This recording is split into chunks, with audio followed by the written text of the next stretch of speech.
Hey there, all my Rotate 1 astrology subscribers. So I just want to, we're going to go back. It was Wednesday. I said it would be tomorrow. Now it's Friday, but we're going to go back we were going through Pluto entering Aquarius through the houses and how it might impact you. So, do watch the first part 1. I'll link it below and pin it in the comments in the playback. But because I do go back and forth. And we did touch on some of the top hemisphere because a lot of you that were watching the other day have your Pluto entering Aquarius there, I believe. It'll be for everyone will have Pluto entering Aquarius somewhere. So a lot of you had Aquarius in the northern hemisphere houses, and we went through houses 1 through 6, which is the southern hemisphere, the private life. So I was kind of going back and forth on that video about, I don't feel like the Pluto and Scorpio generation was 20 years, but I think Pluto stays in each sign for about 20 years. And I kind of was going back and forth about that. Well, I was right both ways. So I like this little table they have on astrostyle.com. One of these days I'll get around to making it more accessible to you guys, but it says Pluto stays in each sign for 12 to 20 years. So I was right. Pluto Scorpio generation, I believe it's about 10 or 12 years, probably closer to 12. And then this Pluto in Aquarius transit will last 20 years. Up the other day, it's until 2024, and he did briefly enter Aquarius last March through May. And I spent the reason I didn't come on yesterday is I spent about 5 hours and a lot of emails on the phone with one of the biggest open source astrology programmers around. His name is Alan Edwall, I believe, and he does some great work both with software and online astrology programming. So with that being said, he's actually helping me automate the divine timing database. So right now we have the 3 components that then I manually match you, would have it streamlined. I have to enter your information 2 different times, and then I match you, and I have to run that manually as well. And then the output is when I make a match for you, you get an email, and then you get to chat with this person, and you don't have to give up any of your information right away. Well, eventually I want it to be where you just go in and you enter your information and it tells you how many matches you have, and then it automatically connects you, kind of like a lot of the dating apps. But right now, he just helped me, and I have to go in and customize it and clean it up and make it the way that I match people, but he just helped me build the main middle component, which is where I can, eventually it'll be where you guys plug it in directly, but I'll only have to plug it in one time, and I'll click a button and it will show me who matches. And I actually am going to go in the next few days and modify it to my specifications of what I feel are the best matches. So with that being said, that was a huge step. Now we just have to connect the pieces together.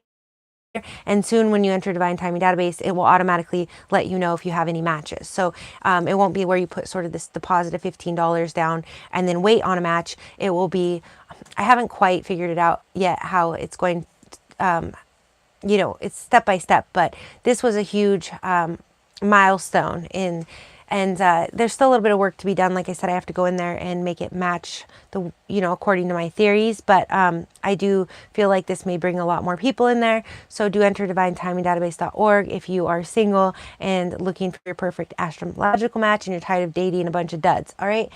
With that being said, I want to go over the current transits because this was in my mind. As Pluto is entering Aquarius on January 20th, we will be going into Aquarius season, which means the sun will be also entering Aquarius. So there will be a sun Pluto conjunction. And actually this programmer I was talking to was telling me all about how the moon and Pluto seem to really have an influence over gambling. Another astrologist that he's very close friends with, they talk a lot. She's very good at predicting, when she'll win based, I believe, on the moon and Pluto. But he showed me sort of this, analytical bar chart where they win more when it's same signs. And that kind of confirmed, this is why he and I talked for 5 hours. That kind of confirmed my theory about moons and suns. The luminaries are so vital to our life force and our energies. So that's why they're so important in a long-term romantic connection. And I've always said, as long as the moons are in friendly signs. So you guys will say to me, well, my moon is 26 degrees Capricorn and theirs is 2 degrees Pisces. Well, yeah, I know that's a really wide sextile, but they're friendly signs. As long as it's friendly signs, it's going to work. Now, yes, most of the time when I'm looking at long-term married couples, the sextile is going to be within, you know, a tighter orb than that. But what and especially when it comes to like sextiles, trines, semi-sextiles, the orb is going to matter a lot more. But when it comes to conjunctions, it really, the same sign is really all you need. Now, if I date a Virgo moon or talk to a Virgo moon that's 5 degrees Virgo, am I going to like connect with them initially as strongly as somebody that I have that's, you know, their moon is 20 to 30 degrees Virgo? Probably not. But if I were to really romantically connect, like say we had Venus conjunct Mars and we had all these other great things going on, that their moon being 5 degrees Virgo, mine being 25 degrees Virgo, may not have the magic of it being a tighter orb, but it's definitely going to be better than their moon being in any other sign. Besides maybe perhaps a tight trine to mine, you know, being in another earth sign or sextile would be even tighter, and a semi-sextile needs to be within like 1 or 2 degrees is all I've found so far. But I did find his parents, we found, most likely have a semi-sextile and they were married forever. So I am finding more and more semi-sextiles. Will I be matching you guys in the database based on semi-sextiles? Actually, the way that he and I just built this thing, I can probably include those matches by a 1 degree orb, because this is really kind of a game changer when it comes to the Divine Timing database. Of course, we still have to, you know, really streamline it, but it's a big step in that process. So like I said, if you submit now, you'll be grandfathered in, so you won't have to pay for it, because most likely the only thing that people will pay for after a certain point will be the ability to chat with each other. So you'll be able to go on there and see, like, do I have any matches for free, rather than waiting around to see for your matches and to get the email. Like I said, there's going to probably be 1 or 2 different variations of it before it's completely done, and then it will be an app and they'll be just pouring in. But I just want to go over the current transits, because like I was saying, so Sun and Pluto, I was like, they're going to be conjunct around the 20th, which, what is today? It's the 19th. So today, the Sun and Pluto are conjunct at 29 degrees Capricorn. In the next day or two, they will both be conjunct in Aquarius. So this is very powerful energy. You know, it shines a bright spotlight on things. It kind of reminds me like someone's sun is in their 8th house. You know, they're somebody that people, they say like they're like a spotlight that comes out of the ground that people want to come and see what's going on down there, but they're a very mysterious person. So a lot of secrets and hidden knowledge will be coming to light right now with the sun shining on Pluto. With Capricorn, that could have to do with career. Moving into Aquarius, it could have to do with technology.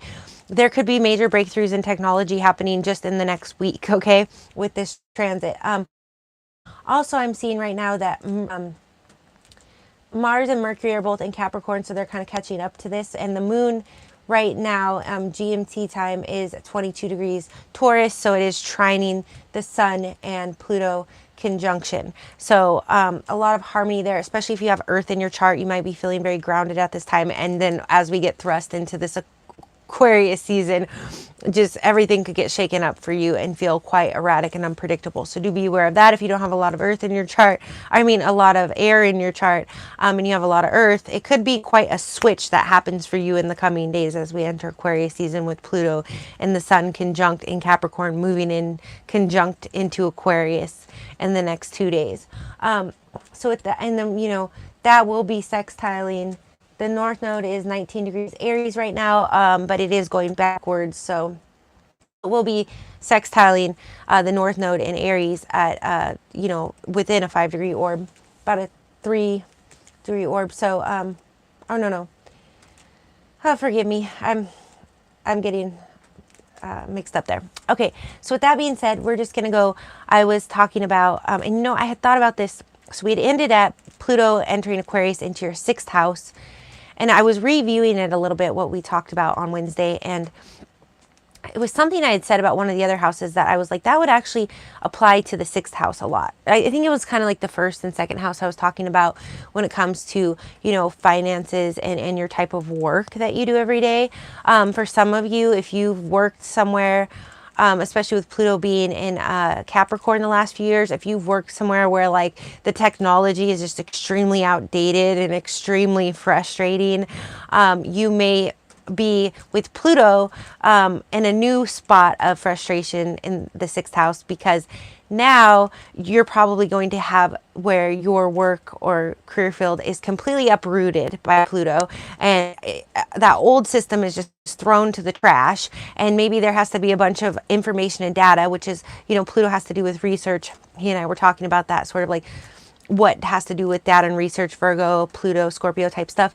So it may be where you're just, everything's completely uprooted, and now you have, like, they have to revamp the whole system, and you have to deal with that for a while. But in Aquarius, it's going to be much more efficient at the end of the day. But this is a 20-year transit, so it might be that, and you know, Aquarius is traditionally ruled by Saturn.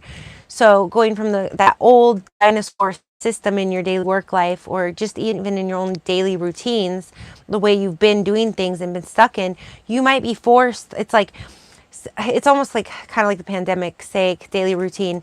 Maybe you go to the gym every day. It could go back into some sort of lockdown where everything's virtual again, and you have to go on Zoom to do your workout classes, you know, especially with Pluto, it's death and rebirth and transformation. So do be aware that your daily routines and especially, you know, work life, especially when it comes to technology, you'll either be forced to innovate and learn technology, or, you know, just your old way, your earthy way of doing things that feel very grounded are going to be ripped out from under you. So, okay, now we're going to go into Pluto in Aquarius in the 7th house. With Pluto and Aquarius in the 7th house, you know, we were talking about this the other day. Pluto in the 7th house can sometimes bring in kind of partners that are either mysterious or might have a lot of underground, you know, it could be someone who dealt with a lot of abuse in their life. It can even bring in an abuser, Pluto in your 7th house. I remember I had a client once who was just telling me how god awful her ex-husband was, and I can't even speak about some of the things, obviously, just for confidentiality and because of YouTube. And I was like, you know, Pluto in the 7th house could bring in sort of a dark partner like that. Now, that would be natally. But as a transit, you want to be very discerning, and Pluto will, like we talked about the other day, Scorpio really gives you that clarity and ability to really see through and see the truth. So with Pluto moving into your 7th house, if you are single, make sure that you are very discerning about who you are dating at this time, and especially paying attention to the transits, because like we talked about it in the Love at First Sight video, go check that out if you haven't, as far as synastry aspects, that when the sun is conjunct or trine Pluto, that this can create love at first sight. But even in the definition on Cafe, it says, Cafe Astrology, it says that, you know, this can be fleeting. It can feel very powerful love at first sight with Sun conjunct or trine Pluto. So when we have Sun conjunct Pluto moving into your 7th house, you may meet someone that it feels like love at first sight, that you might have Sun conjunct or trine Pluto with. So, you know, be very careful, if, especially right now, and maybe through each Aquarius season over the next 20 years, as the Sun and Pluto are together. You know, the sun will illuminate things too. So if you're in a relationship and Pluto is there and you have a partner that's dark, the sun transiting right now might illuminate things about that partner to you that you're like, oh my God, I can't believe you, you know. Now, occult and secrets and knowledge with Pluto don't always have to be bad. They more have to do with truth, but they definitely can be revealing, and they can be things that we really didn't want to know. And, you know, Pluto, like the moon and Neptune, have a lot to do with the subconscious. So it could be things that like you were picking up on, but you weren't ready to face, that the sun is going to bring in for you. And also with Pluto in the 7th house, this could have to do with your social networks, the people that you spend time around. It's mostly one-on-one relationships. So even if it's a group, it could kind of reveal enemies to you and things like that too, people that don't have your best interest at heart. So you use that to your advantage. And, you know, especially in the next week or so, well, the sun is there, because the sun will help to support you and, you know, help you. And it's also because it's like a mirror of the others. It's the opposition of the ascendant, which is our identity. It may illuminate, and this has kind of happened for me. I was mentioning the other day, I don't have Pluto going into the 7th, and I don't have Pluto in the 7th. I do have Rahu there. It may illuminate to you a lot of your flaws when it comes to relationships and how you're interacting with others, and subconscious things that you have buried that are affecting your relationships. Okay. So this is sort of a short-term video about how you're going to feel as Pluto's moving into Aquarius. Now that I did confirm that it's 20 years out, that does sort of make me want to go, do like a 20-year forecast based on it. I don't think we're going to get to that today. I have a lot on my plate with working on the divine timing database and, getting to clients. And then it is the weekend, so you never know what comes up there either. For fun stuff to do, but I have blocked out my weekend to really work on automating divine timing database, because this developer and I are just really clicking right now, and it's just a lot of fun for me. So there's nothing else I would rather do. And he and I both have a lot of Virgo and Libra in our chart. So Libra is relationships, Virgo is service. We want you guys to succeed in relationships. Now he and I have a little bit different theories on certain things, but iron sharpens iron, as I said to him. So Pluto going into the 8th house in Aquarius will be very interesting, because Pluto is the traditional ruler of the 8th house. In a natural chart or a blueprint chart, it is Scorpio's house, which Pluto rules. So in the 8th house, you will have a lot of deep this time in your relationship. If you have been married and divorced before, this is representing the second spouse. So some of you, it could cause a divorce and push you towards going towards a second marriage. It might illuminate, especially with the sun there in the coming weeks, things about your spouse or your intimate life. It has to do with sex, death, and taxes. So, for some of you that are very spiritually inclined and have a lot of water in your chart, it could definitely attune you to those that are crossed over. That could happen with Pluto and moving into the 12th house. It has to do with technology, though, in Aquarius. So for some of you, it depends on like your values and things, but you could, if you depending on how you feel about when it comes to sex, internet, things like that, you may end up exploring things like that. Maybe you've never looked at it and you get curious. Now, I'm not trying to corrupt your values here, and I'm not condoning or disowning it. I'm just saying you might all of a sudden have a weird interest in just seeing what that's like with the sun there, with Pluto going into Aquarius in your 8th house. If you're already in an industry like that, it could bring you some notoriety. You might really shine in the next week, or get an opportunity. And that could even, with Aquarius there in the 8th house, you probably honestly have a lot of very deep, intimate connections with a lot of different people. You probably are a very open-minded person that knows a lot of people's secrets. And it's not because necessarily they come to you and disclose them to you, like if you had sun natally in the 8th house in whatever sign, but might be just that you have a network. You kind of know people's secrets. That's what Scorpio 8th house is. And Aquarius is networking. For some of you, you might be like, with Aquarius, good hackers and programmers yourself, and able to sort of find people's secrets online, or be really good at researching people's public records and things like that, or taking interest in it at this time. It also has to do with inheritances, and Pluto does rule it and is the house of death. So with the sun there, some of you may unfortunately have a death, but it might actually lead to an inheritance, like a transit like this. If you've been waiting on an inheritance, it might come in at this time. I know I have a client or two like that as well, that they've been waiting for a while on those inheritances and they're not sure if they're coming. So if you have Pluto moving into your 8th house in Aquarius, you could definitely potentially be seeing something like that come through at this time. Now with the Uranian activity of Aquarius, I do want you to be wary, because we were talking about Uranus in the 8th house last night as well. And, Pluto moving in there, if you do have any sort of how do some of the true crime people say it? Not wanting to be on Earth anymore type of tendencies. You do want to be careful at this time, because with Aquarius, things could get really shaken up. You could feel a little unstable at times, and the 8th house is such a deep, intimate house. With the sun, you could feel like you're being exposed, things like that. So if you do have any sort of ideations or anything, please just anchor yourself and know that it's a very erratic, temporary energy, and you may get spurts of this over the next 20 years, but it's not something that's permanent. So, just try to ground yourself and use good coping mechanisms if you do have any issues like that. Because if Uranus in the 8th house can do that, I'm sure Aquarius in the 8th house could potentially do that. But, Aquarius has that flavor of Saturn to it, which gives you a little bit more stability and longevity in life. But with Pluto moving in there, and it is the house of death and Pluto rules it, just, you know, if you get any thoughts like that, please just really take good care of yourself and know that this too shall pass. Now, Pluto moving into the 9th house in Aquarius is going to really shake up things when it comes to travel and long distance foreign things, also higher education. So if you, in publishing, so if you've been like, you might quit a career with Pluto moving in there and decide to just write a book. With, you know, Aquarius is humanitarianism. The 9th house is publishing.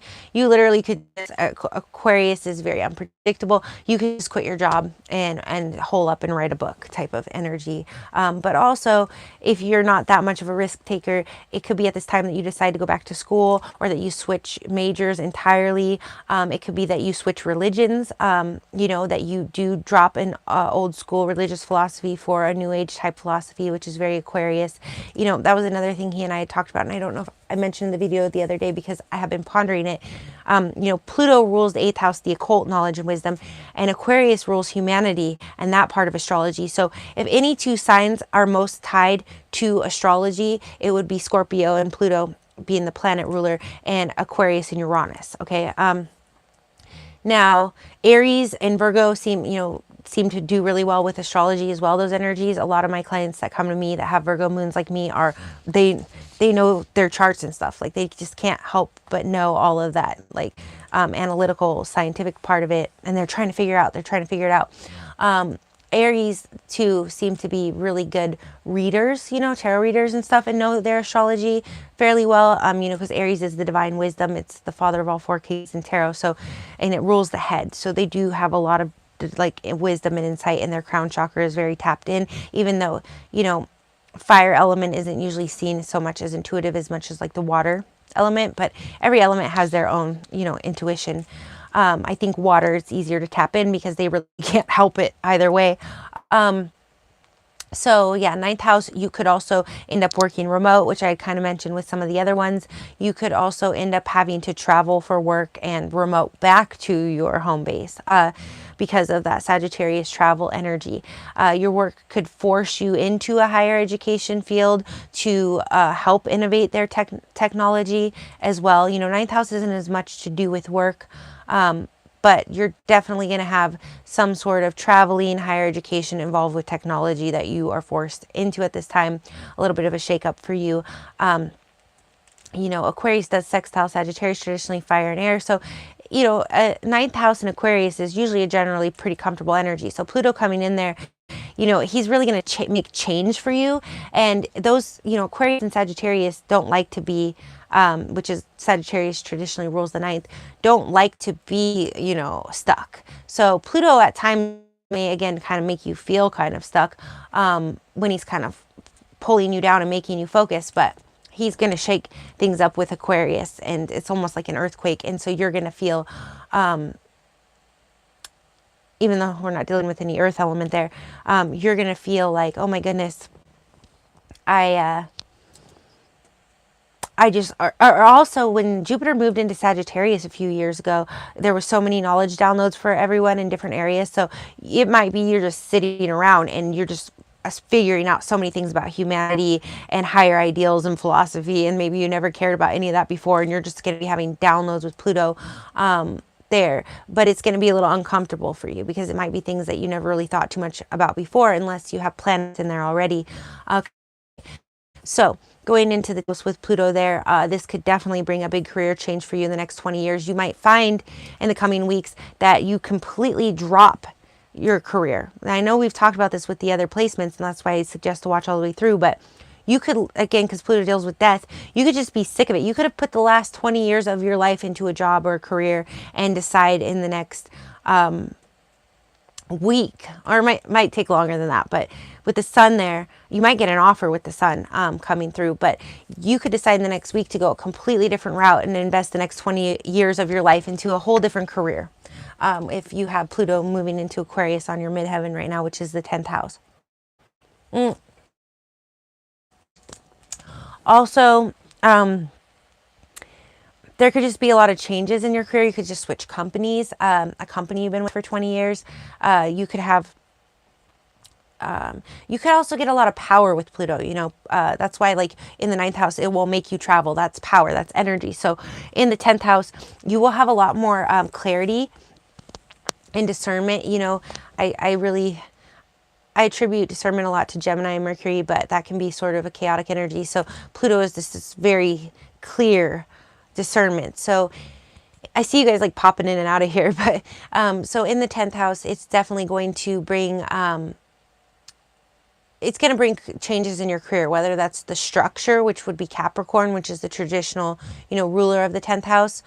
Could just completely crumble the old structures. Again, kind of like what I was talking about, the 6th house, where you're forced to use more technological Aquarius type of avenues to do your work, or be forced to learn these things, kind of like the 9th house. That would definitely apply to the 10th as well. Now, the 11th house, with Pluto moving in there, kind of going to be more similar to the 5th house, Leo's house that we were talking about.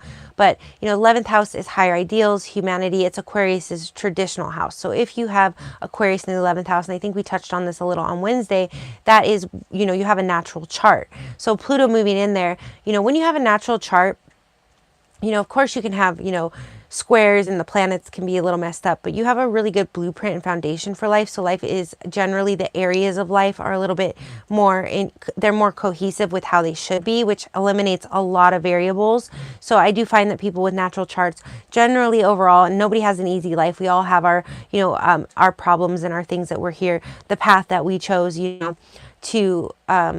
to evolve from. But if you have a natural chart, generally your path is a little more laid out. Okay, it doesn't mean your life's easier, it just means your path's a little more laid out. You're more comfortable in the energies that are already there, right? So, like me, I have a reverse natural chart. You guys have probably heard that 1,000 times. So it's the opposite for me. It's a blend of two energies. It's a strength and it's a weakness. I've got both of the signs there. I've got Leo and Aquarius in the 11th because they rule it, themes. But then I also have, the opposition of that. So if Pluto is moving into your 11th house in Aquarius, I just lost a couple of you there because I probably talk about myself too much, but it's just a quick example. Pluto moving into the 11th house in Aquarius is probably going to be one of the more comfortable energies that the collective is going to have. So, out of all the people that are going to experience this transit for the next 20 years, those of you with a natural chart are going to be the most comfortable with the changes that Pluto is bringing. You might really excel in technology, humanity, nonprofit, whatever it is that you do involving your 11th house typically. There still is going to be big changes and shakeups, but I think you're really going to have the clarity with Pluto there to see how this is going to play out over the next 20 years. Because as we're getting in the northern hemisphere of the chart and the more public areas, we are also getting more into our evolution, right? Pisces would be kind of a culmination of all 12 signs. Aries is the baby of the zodiac.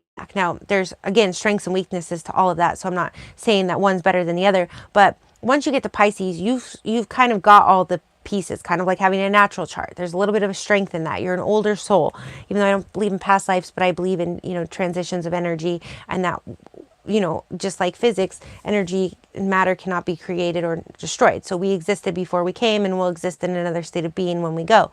And this was a purpose. This was like the astrologist I talked to yesterday. He's like, it was because we want to, I don't know if he used the word evolve, but, this is part of existence that we want to experience. And we chose challenges when we came down. I don't know that I necessarily agree with that.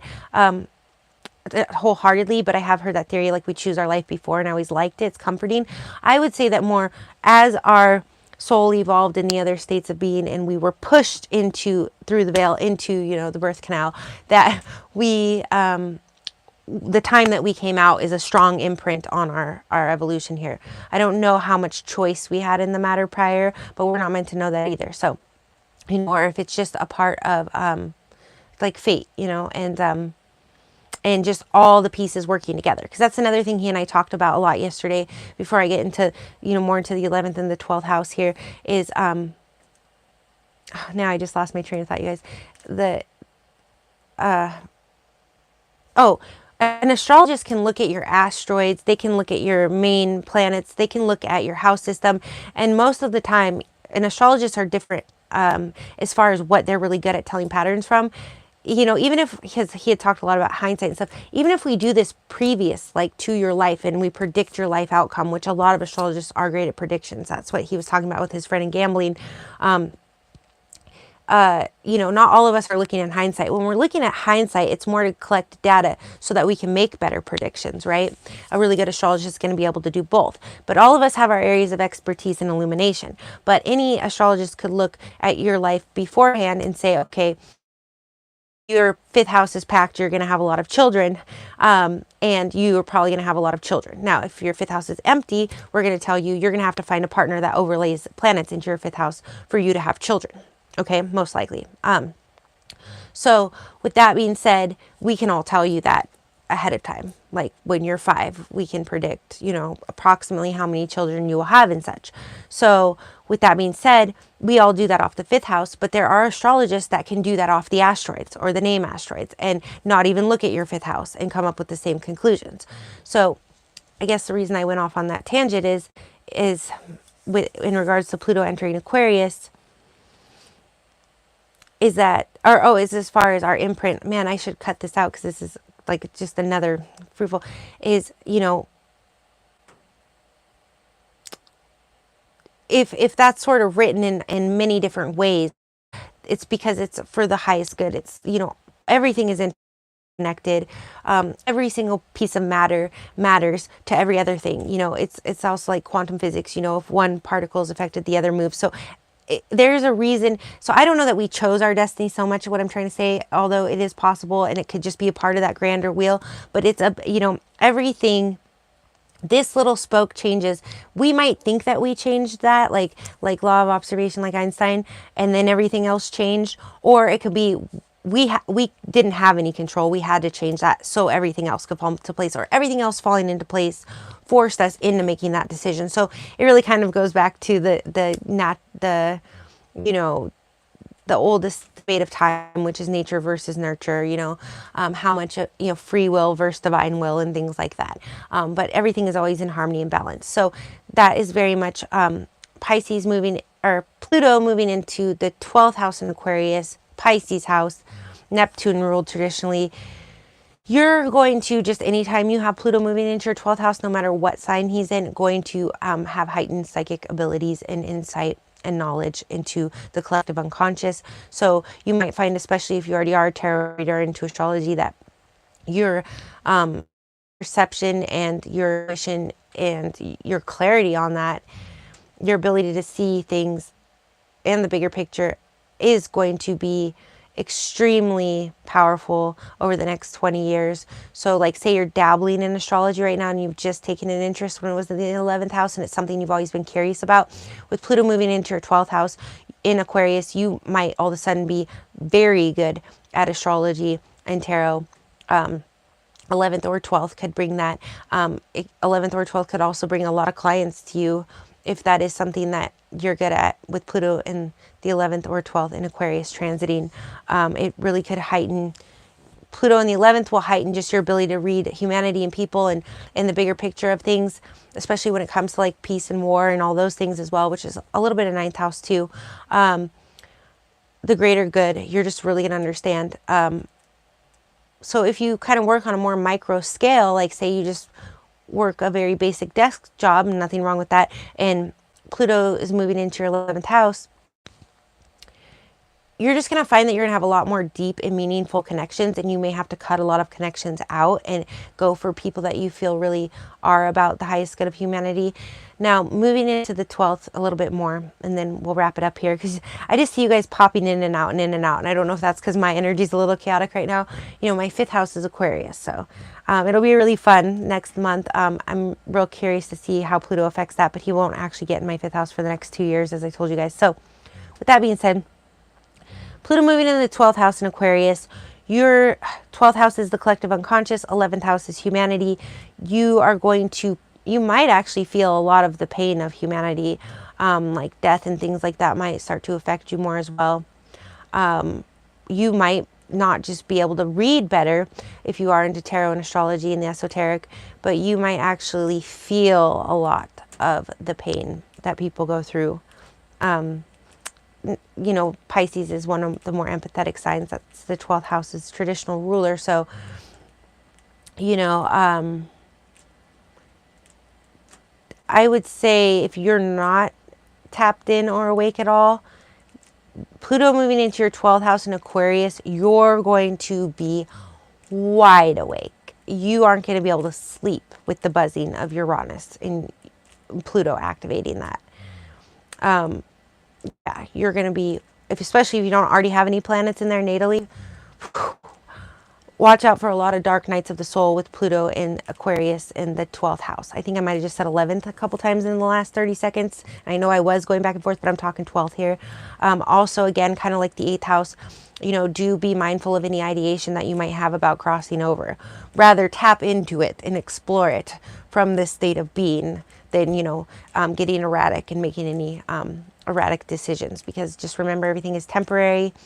You're going to be very tapped in with Pluto moving into Aquarius in your 12th house, like I said. So, honestly, if you're like, don't know much about astrology and tarot and you're just kind of digging in or you're not, or you're more of that more logical path and not the intuitive path of astrology, you might want to consult with some sort of, you know, really good shaman, spiritual worker, or astrologist at this time with Pluto moving into your 12th house in Aquarius. But with the 12th house in Aquarius, I do feel like you might have some knowledge about these things, some of you more than others, but some of you, it's like you're so about humanity and things that you may not have had that personal relationship with spirit.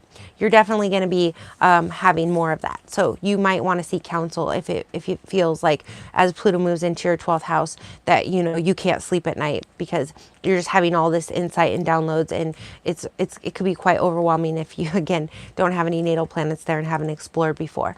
So if you have like Neptune in there already natally, or the moon, Pluto moving in your 12th house you're used to this kind of energy, and it's just going to give you that much more power and insight. Or if it's trining, like trining one of your air signs, if like your Neptune is in Gemini or something like that, you're probably gonna have a little bit easier time because air signs are all in the head. So it's collective subconscious. Air signs are much more conscious.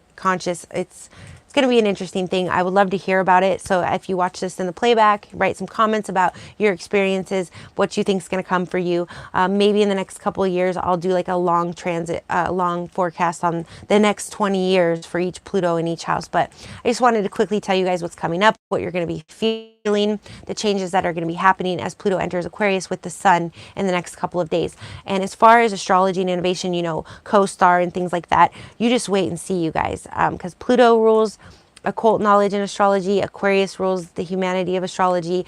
They are the most, Scorpio and Aquarius are the most astrologically connotated signs. So it's going to be a lot. The next 20 years is going to be more,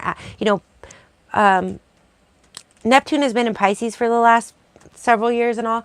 I should look at this again really quick. Neptune's been in Pisces, for the last like 10 or 15 years, and he's going to be moving into Aries soon. So we all had a lot of we're really tapped in, telepathic, a lot of coincidences where the TV talks to us and stuff like that. And that we can kind of cope with because it's a real dreamy energy with Neptune. Pluto is a lot more powerful. So you're going to feel this a lot more. Okay. And it's going to give you power, but Pluto also rules death. So it could destroy you if you don't have the backbone or know the area that you're dealing with. So if you just have this natural chart and everything's really great, and all of a sudden you just become really concerned with humanity because Aquarius is in your 11th house, don't let it get you down. Like, oh my God, the war is happening.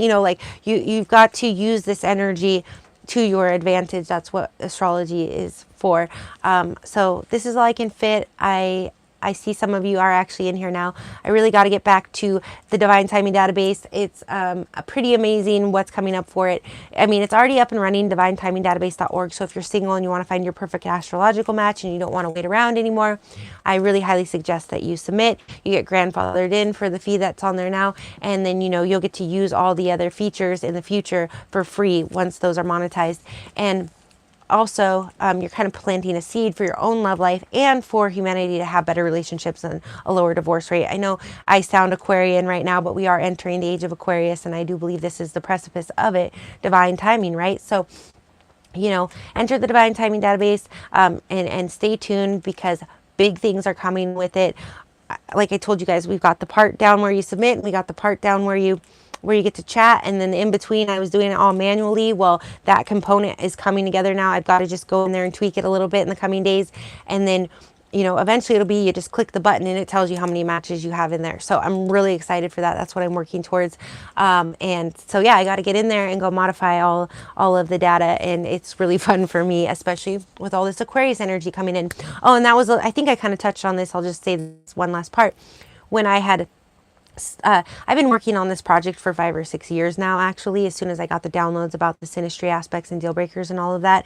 And as I was doing that, I've had a lot of trial and error, but when Pluto entered Aquarius, which is happening in my 5th house, which is romance and dating, right? I didn't even think of that. No, my 11th house, which is wish fulfillment and humanity and networking and social networks and the internet and TV. So when Pluto entered Aquarius, which he didn't actually enter my, I'm reverse that. It is my 5th house, okay, you guys, which is dating and romance, okay? So I'm making a dating site based on astrology, which is Aquarius, and Pluto's entering there. And when he entered in March through June of 2023, was when I really sort of had this breakthrough and made this connection and found the real script that I wanted to use.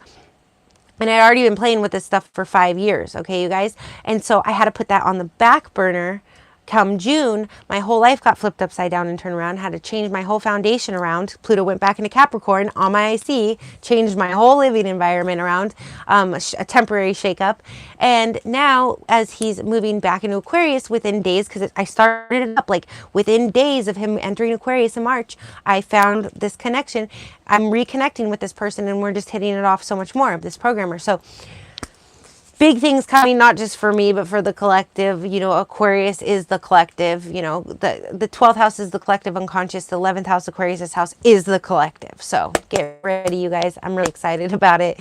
For some of you, to be tougher than others, but if you ever want to go over your own birth chart and your own transits, rotation411.com is where you can go over it with me in depth. Like I said, if you do have it in the 12th house happening and you aren't normally spiritually oriented, you might want to find some sort of spiritual advisor. All right, I'm sending you all lots of love, blessings, and light. I will try to be back on Monday if my head doesn't get too bogged down in this. Hopefully I can make a lot of progress over the weekend with it and have some great announcements for you guys on Monday or Tuesday. And I'm sorry that I'm not on here every day, but it's always around the same time, so you can always sort of check in.